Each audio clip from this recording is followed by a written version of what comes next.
সইবুল্লাহ ওই সাই হলজে গানো মদিনা রাতে মদিনা ওয়ালার দেশত সাই মদিনা ওয়ালা হলজে গানো মদিনা সুরখন সুবহানাল্লাহ ইয়া কি খুশি দিয়ে দে নাকি হাত টেলাই দিয়ে দে সাহায্য বাজ এই কি ইন আন নবী সুন্নত তো ইয়ে নজান বাতনা ফরে মতরি আন নবী শান উম্মিদি আন নবী সাহাবী শায়ের রাসূল হযরত হাসান বিন সাবিত রাদিয়াল্লাহু তাআলা হযরত কাব বিন জুহাইর রাদিয়াল্লাহু তাআলা যেতে নাক ফুইতু আন নবী নিজের চাদর মুবারকিন খুলি তারা দি ফেলেছে বলে নাক ফেললে উপহার দন না আন নবী সুন্নত আর উপহারিয়েন মুহাব্বত গ্রহণ করুন না সাহাবী সুন্নত আল্লাহুম্মা সাল্লি মাওলানা মুহাম্মদ ওয়া আলা আলি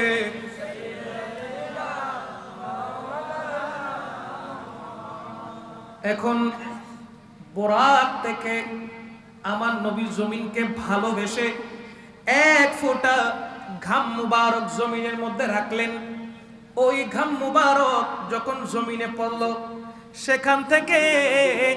সেখান থেকে একটি গোলাপ ফুলের সৃষ্টি হলো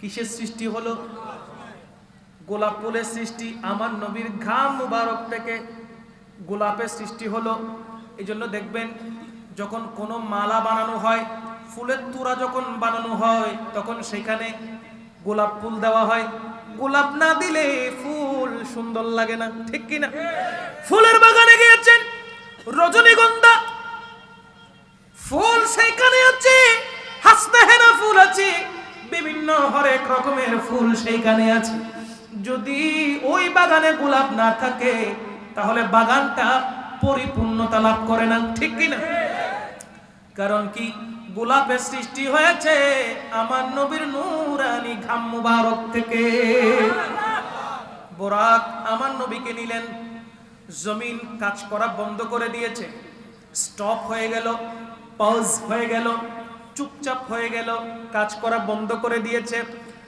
যদি মানুষের দেহ থেকে রূহ যদি বের হয়ে যায় দেহ আর নড়াচড়া করতে পারে এখন আমি নড়াচড়া করছি আপনারা নড়াচড়া করছেন কথা বলছেন আবার কেউ কেউ পাঞ্চি বুঝছেন কেউ বাদাম চুলকাচ্ছেন এই কাজগুলো করতে পারছেন একটা মাত্র কারণে ভিতরে কি আছে রূহ ভিতরে কি আছে জমিন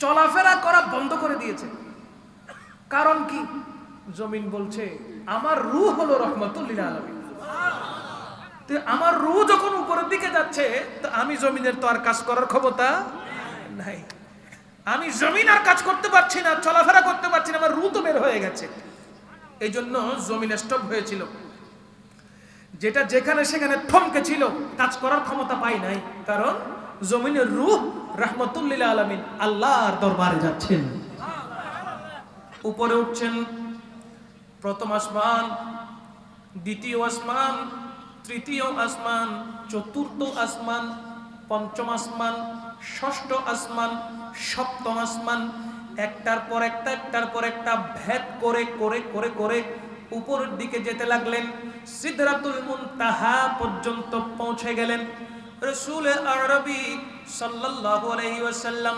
জান্নাতও দেখলেন জাহান্নামও দেখলেন হাল অবস্থা বুঝলেন সিদরাতুল মুনতাহার পাশে ফেরেশতাদের কাবা বাইতুল মামুর ছিল ওই বাইতুল মামুরের মুতাওয়াল্লি হলেন হযরতে ইব্রাহিম খলিলুল্লাহ বাইতুল মামুর যেখানে আছে ঠিক বাইতুল মামুরের সোজাসুজি সপ্তম আসমান নিচে হলো কাবাঘর আল্লাহর ঘর কাবা টর্চ লাইটের আলো মারলে এক জায়গায় পড়ে কি পড়ে না টর্চ লাইটের আলো মারছেন কখনো টর্চ লাইটের আলো মারজু না এবি কি সিরিজে গই নাকি এক মিকে যায় পড়ে এক মিকে যায় পড়ে ঠিক উপরে বাইতুল মামুর ফেরেশতার কাবা কার কাবা ফেরেশতার কাবা সেই বাইতুল মামুরের একদম সোজাসুজি বরাবর হলো মক্কাতুল মুকাররমায় কাবা শরীফ বাইতুল্লাহ। জুড়ে বলেন না সুবহানাল্লাহ। তো হযরত ইব্রাহিম খলিলুল্লাহকে কেন আল্লাহ পাক মুতাওয়াল্লি বানালেন? ফেরেশতার কাবার মুতাওয়াল্লি কেন বানালেন? যেহেতু তিনি দুনিয়াতে আল্লাহর ঘর কাবা বাইতুল্লাহ শরীফের নির্মাণ করেছিলেন। জুড়ে বলেন না সুবহানাল্লাহ।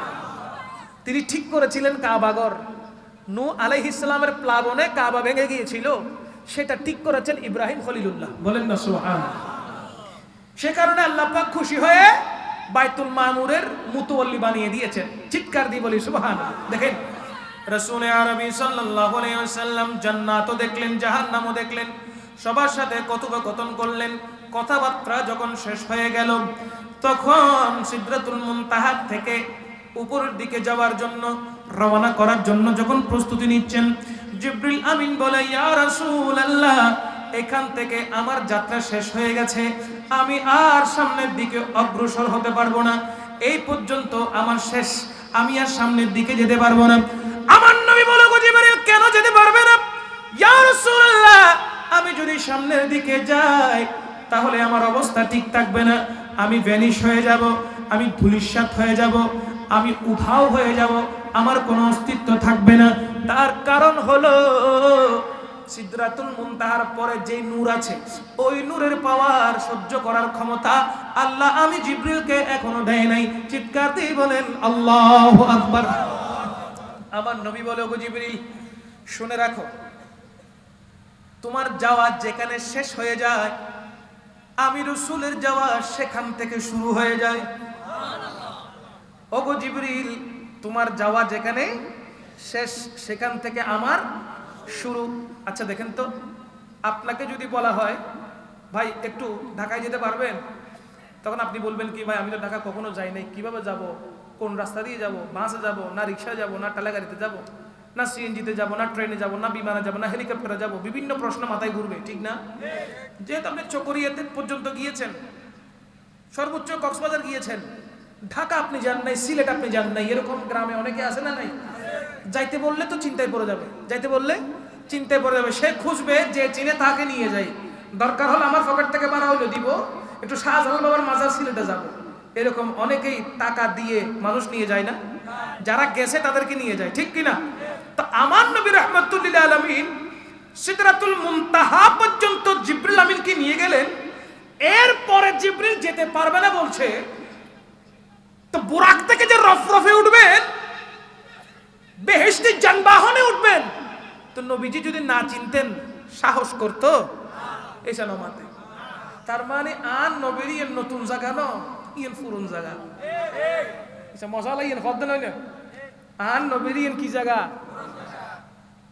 মুফাসসিরিন কেরাম হজ্জে হয়তো সরাসরি আল্লাহ পাক রব্বুল আলামিনের কাছে আর নবী গিয়ে দে একবার সরাসরি, আর রুহানি ভাবে গিয়ে দে 34 বার। জোরহন না সুবহানাল্লাহ। তাহলে আর নবীর ইয়েন পুরন জায়গা, নতুন জায়গা ন। তার নবী হদ্দে জিবরিল, তোমার জমজিয়ত শেষ হয়ে গিয়ে ইয়ে তো না, নবীর কেন শুরু হয়ে গিয়ে, তোমার তো জন্ম পড়িব, তুই এটা তাকো আয় ঘুরি আই, আর রবরে আয় সাই আয়। জোরহন না সুবহানাল্লাহ। শুরু করলেন যাত্রা, রওনা করলেন উপরের দিকে। আল্লাহ ডাকতেছেন, উদনু মিন্নি ইয়া রাসূলুল্লাহ, উদনু মিন্নি ইয়া রাসূলুল্লাহ। আল্লাহ আল্লাহর হাবিবকে ডাকতেছেন আদর করে করে, মোহাব্বত করে করে। আপনি একটু চিন্তা করে দেখেন না, আল্লাহ মোহাব্বত করে নবীকে ডাকতেছেন, উদনু মিন্নি ইয়া রাসূলুল্লাহ। ওগো রাসূল, আরেকটু কাছে আসেন, আরো কাছে আসেন, আরো কাছে আসেন, আরো কাছে আসেন। সুবহানাল্লাহ। মূসা কালিমুল্লাহ আল্লাহকে বলেছেন, আল্লাহ আমি আপনাকে দেখতে চাই। আল্লাহ বলেছেন লান তারানি, লান তারানি, লামে তাকিদ, বনুনে তাকিদ, দুইটা তাকিদের শিখে আল্লাহ ব্যবহার করেছেন। মূসা তুমি কোনদিন আর ন দেবে, আল্লাহ হই দে, লান তারানি তুম কभी भी मुझे नहीं देख सकते, তুমি কখনো আমাকে দেখবে না। মূসা আল্লাহর নবী,